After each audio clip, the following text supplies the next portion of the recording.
Taharuki imezuka katika nchi yetu kwamba eti mtu akikugusa bega anachukua nyeti zako zinapotea.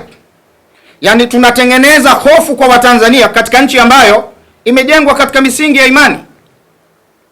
Sisi tunaamini tangu mababu zetu kwamba misikiti inawalea watu katika imani, makanisa inawalea watu katika imani. Leo misikiti kila Ijumaa watu wanafanza dua, makanisa kila weekend wanakutana wanasali na kuomba. Inakuwaje tunatengenezewa dhana ya mtu akikugusa nyeti zako zinapotea? Ni mazingira ya kutengeneza hofu kwa wananchi, na unapoitengeneza hofu kwa wananchi, maana yake unawafanya waishi kwa wasiwasi. Wakiishi kwa wasiwasi hawawezi kufanya biashara vizuri.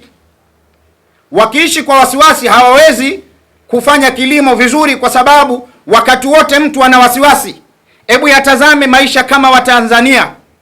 Kuna madereva wa bodaboda leo wanatubeba tusiomiliki usafiri. Inafika wakati anapunguza mwendo wake kwa ajili ya tuta. Ili ujiweke sawa, unalazimika dereva wako kumkamata bega. Ukimkamata aruke, aachie stendi, muingie mtaroni, kwa sababu tu ukiguswa bega nyeti zako zinaweza zikapotea. Kweli mazingira ya mwendo kasi na usafiri wa miji kama hii mikubwa Arusha na Dar es Salaam, ambayo tunaingia kwenye mabasi sometime mpaka tunasimama, ikifungwa breki kwenye tuta unalazimika kumkamata mwenzio kwa ajili ya balance. Yaani ukimkamata aruke dirishani kukimbia kwa sababu ya kuhofu nyeti zake kupotea. Mazingira haya tunayaona sio sahihi.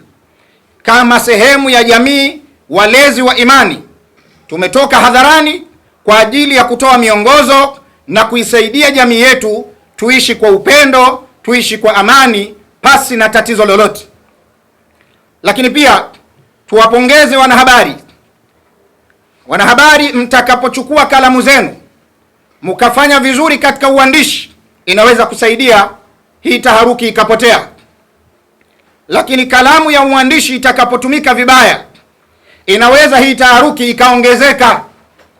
Leo kila kona tunasikia matukio yalipotokea, baada ya kufika jeshi la polisi na kufanya utaratibu unaostahiki, taarifa zinatolewa kwamba huyo anayeitwa, huyo mtu aliyofika pale anayedhaniwa yuko salama, hana kitu chochote kilichopotea katika viungo vyake.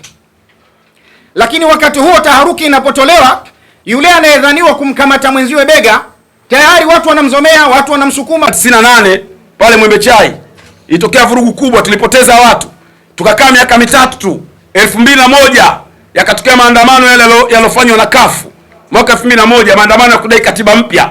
Sawa, yale maandamano pia yakapelekea watu wengi wakapoteza maisha. Tumeona tarehe 29 pia watu wamepoteza. Sasa haya mambo yanachochewa na mambo mengi. Kwa hiyo wasemaji tukikaa kimya, tukawa hatusemi, tunawaachia wale ambao wanaochochea tu kila siku waongee wao. Sisi tukakaa kimya, tafsiri yake uchochezi uta increase, utakuwa na ukishakuwa utatengeneza athari kwa jamii. Ndio maana sisi tunaamua kusema tunakubali mtu akuite chawa, akuite chunusi, akuite kiroboto, akuite Swidani, akwambie sijui umechukua Swididi, unamwacha aseme kwa sababu hajui analo lisema. Ndio maana kuna maneno fulani ya Yesu anasema, watu wangu wapotea kwa sababu ya kukosa maarifa, na wala uwezo wa Mungu hawafanye nini? Hawautambui. Ukiwa una maarifa unaweza kupotea.